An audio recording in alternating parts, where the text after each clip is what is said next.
ট্রেনে মাথা আর রিজেন্ট পার্কের পুকুরে পাওয়া গেল দেহাংশ। টালিগঞ্জ ফ্রেন্ডস ক্লাবের পেছনে পুকুর থেকে দেহাংশ উদ্ধার হয়েছে। পুকুর থেকে উদ্ধার হওয়া এই দেহাংশই কি খাদিজা বিবির? যে কাটা মুন্ড পাওয়া গিয়েছিল তারই কি দেহাংশ এটা? রিজেন্ট পার্কে কাটা মুন্ড কাণ্ডে পরতে পরতে এখন রহস্য আরো ঘনীভূত হচ্ছে। টানা 2.5 ঘন্টা জিজ্ঞাসাবাদ, তারপরে জালে জামাইবাবু শালিকাকে মেরে মুন্ড এক জায়গায় আর দেহাংশ অন্য জায়গায় কি তিনি ফেলে দিয়েছেন? গতকাল রিজেন্ট পার্কে খাদিজা বিবির যে কাটা মুন্ড উদ্ধার হয়, তারপর থেকেই পুলিশ অত্যন্ত তৎপরতার সঙ্গে দেহাংশ খোঁজার চেষ্টা করছিল, আর সেখানে এবার এই দেহাংশ পাওয়া গেল। কিন্তু প্রশ্ন উঠছে যে এই দেহাংশই সেই খাদিজা বিবির কিনা, অর্থাৎ যার কাটা মুন্ড পাওয়া গিয়েছে তার কিনা। আমাদের সঙ্গে রয়েছে নয়ন ঘোষাল, আমাদের প্রতিনিধি, আরো জানাচ্ছে। নয়ন, কি খবর পাওয়া যাচ্ছে এই বিষয় নিয়ে এখনো পর্যন্ত? দেহের বাকি যে অংশ উদ্ধার হয়েছে সেই অংশের কথা পুলিশকে অভিযুক্তই জানিয়েছে। অভিযুক্তকে একটানা 2.5 ঘন্টা জেরা করেছেন ডিসিএসএসডি বিদিশা কলিতা। জেরা করার পর বেরিয়ে যাওয়ার সময় জি24 ঘন্টায় অন ক্যামেরা তিনি জানান যে তিনি তদন্তের অগ্রগতির কাজ প্রায় শেষ করে এনেছেন, 2-1টা সূত্র পাওয়া বাকি রয়েছে। তারপরেই তারা আনুষ্ঠানিকভাবে এই যে তদন্ত, এই তদন্তের ব্যাপারে বিস্তারিত সংবাদ মাধ্যমে জানাবেন। যেমনটা এখনো পর্যন্ত খবর, সন্ধ্যে 7টায় ডিসিএসএসডি তিনি সাংবাদিক বৈঠক ডেকেছেন এবং তিনি যে সূত্র এখনো পর্যন্ত পাওয়া বাকি আছে বলেছিলেন, সেটাই হচ্ছে এই সূত্র। অর্থাৎ অভিযুক্ত নিজে জানিয়েছে রিজেন্ট পার্কে টালিগঞ্জ ফ্রেন্ডস ক্লাবের পেছনের একটি পুকুরে সে দেহের নিচের অংশ ফেলছে এবং এই মুহূর্তে পুলিশের কাছে আর 2-1টা প্রশ্নের উত্তর খোঁজা বাকি। এক হচ্ছে এই গোটা ঘটনাটা কোনো ব্যক্তির পক্ষে এককভাবে ঘটানো সম্ভব কিনা, এইভাবে নৃশংসভাবে জিঘাংসার থেকে প্রতিহিংসামূলক হত্যা, তারপর দেহের অংশ কাটা এবং তারপর সেগুলোকে বিভিন্ন জায়গায় ফেলা, এটাকে আদৌ এককভাবে কোনো ব্যক্তির পক্ষে করা সম্ভব? এই প্রশ্নই এই মুহূর্তে পুলিশের কাছে একমাত্র উত্তর না মেলা প্রশ্ন। আতিকুর রহমান লস্কর, তাকে ইতিমধ্যেই গ্রেফতার করা হয়েছে। গ্রেফতারির পর তার দেওয়া তথ্যের উপর ভিত্তি করে দেহের বাকি অংশ মিলেছে।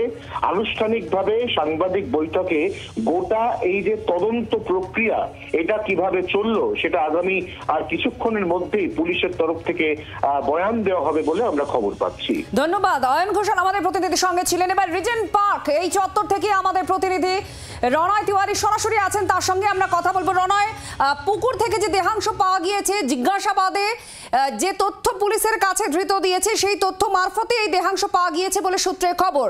কি বলছেন, কিভাবে পুরো এই উদ্ধার কাজ সম্পন্ন হলো? প্রচুর লোকজন দাঁড়িয়ে আছে আশপাশে, আমি দেখতে পাচ্ছি।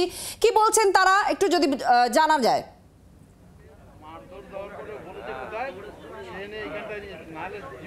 দেখো আত্রি, শুক্রবার সকালবেলা টালিগঞ্জের একটি পরিত্যক্ত জায়গা থেকে কাটা মাথা উদ্ধার হয়। তারপর এই ঘটনায় আতিকুর লস্কর নামে এক ব্যক্তিকে গ্রেপ্তার করে। সে খুনের কথা স্বীকার করে। দেহের বাকি অংশ সে কোথায় ফেলে রেখেছিল? Regent colony. ছবিটা দেখাবো, ক্যামেরাপারসন অমিতকে বলবো ছবিটা দেখানোর জন্যে। পুকুর পাড়ের যে পরিত্যক্ত জায়গা, সেই পরিত্যক্ত জায়গাতে কিন্তু এই দেহের বাকি অংশগুলো এখানে পড়েছিল। এখন অন্ধকার বলে দেখানো সম্ভব হচ্ছে না, তবে ঘনবসতিপূর্ণ এলাকা, প্রচুর সাধারণ মানুষের বসবাস রয়েছে এখানে। যারা রয়েছেন তারা কিন্তু ঘটনার পর থেকেই আতঙ্কিত। এখানকার যারা রয়েছেন তাদের সঙ্গে একবার কথা বলবো।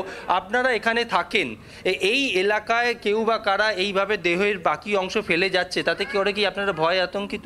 স্বাভাবিক ব্যাপার, সেটা তো ন্যাচারাল, আতঙ্কিত হওয়াই উচিত প্রত্যেকেরই। সবার আছে, সবাই এখানে আসা যাওয়া করে। আমাদের এই ধরনের ঘটনা গত 60 বছরে আমি কোনোদিন দেখিনি। সেই জন্যই আমি সেটাই বলছি যে আতঙ্কিত হওয়া তো স্বাভাবিক ব্যাপার। কিন্তু একটা ঘনবসতিপূর্ণ এলাকা, বহু সাধারণ মানুষের এখানে বসবাস, কে বা কারা একটা জায়গায় ফেলে দিয়ে গেল, কেউ দেখতেও পেল না। এখন কখন ফেলেছে সেটা তো দেখা সম্ভব নয়। আর এটা শীতকাল, সবারই দরজা জানলা বন্ধ রাখে। কখন ফেলে গেছে, কারা ফেলে গেছে সেটা তো পরবর্তীকালে আপনাদের কাছ থেকে জানতে পারলাম। হ্যাঁ, ভয় অবশ্যই ভয় আছে, আতঙ্কিত আছি। কখন কি হয়। আচ্ছা, বাচ্চা ছেলে মেয়েরা এখান থেকে হাঁটাচলা করে, খুবই তো আতঙ্কিত। এখানকার আশেপাশের লোকেরা, আর একটা জনবহুল এলাকা, এরমভাবে ফেলে গেছে মানে প্রত্যেকেরই তো একটা মানে ভয়ের অবকাশ তৈরি হচ্ছে। একদমই আত্মীয়, তুমি শুনতে পাচ্ছ এলাকার যারা বাসিন্দারা রয়েছেন তারা যখন খবর পান যে পুলিশ এখানে এসছে, এখানে দেহের কিছু অংশ পড়ে রয়েছে, তারপর থেকেই কিন্তু এখানকার বাসিন্দারা ভয় আতঙ্কিত। ছবিটা দেখাবো, তুমি দেখতে পাচ্ছ বহু মানুষ যারা এখানে এলাকার বাসিন্দা, আশপাশের বাসিন্দা, তারা প্রত্যেকে এখানে জড়ো হয়েছেন তারা খবর পেয়ে। তবে পুলিশ সূত্রে যেটা জানা যাচ্ছে যে ওই মহিলাকে খুন করার পর দেহের অংশগুলো বিভিন্ন জায়গায় ফেলা হয়, তার মধ্যে কাটা মাথা উদ্ধার হয়েছিল গ্রাহাম রোড, এরপর বাকি অংশগুলো এখানে ফেলা হয়েছে। পুলিশ সূত্রে যেটা জানা যাচ্ছে আজকে দেহের যে অংশগুলো উদ্ধার হয়েছে সেই অংশগুলো ফরেনসিক পরীক্ষার জন্য পাঠানো হবে। ফরেনসিক থেকে যে রিপোর্ট আসবে তারপরে নিশ্চিত হবেন পুলিশ কর্তারা যে কাটা মাথা উদ্ধার হয়েছে সেই কাটা মাথারই বাকি অংশ এই দেহাংশগুলি। যদিও পুলিশের তরফে জানানো হচ্ছে যে এই ঘটনায় এখনো পর্যন্ত একজনকে গ্রেপ্তার করা হয়েছে, তবে প্রাথমিকভাবে পুলিশ কর্মীরা মনে করছেন এই কাজ একজনের পক্ষে সম্ভব নয়, আর কেউ জড়িত রয়েছে কিনা সেই বিষয়েও তারা তদন্ত করছেন। একেবারে তদন্তের দিকে আমাদের নজর থাকছে এই মুহূর্তে সরাসরি রিজেন্ট কলোনি, যেখানে বাকি দেহাংশ পাওয়া গিয়েছে।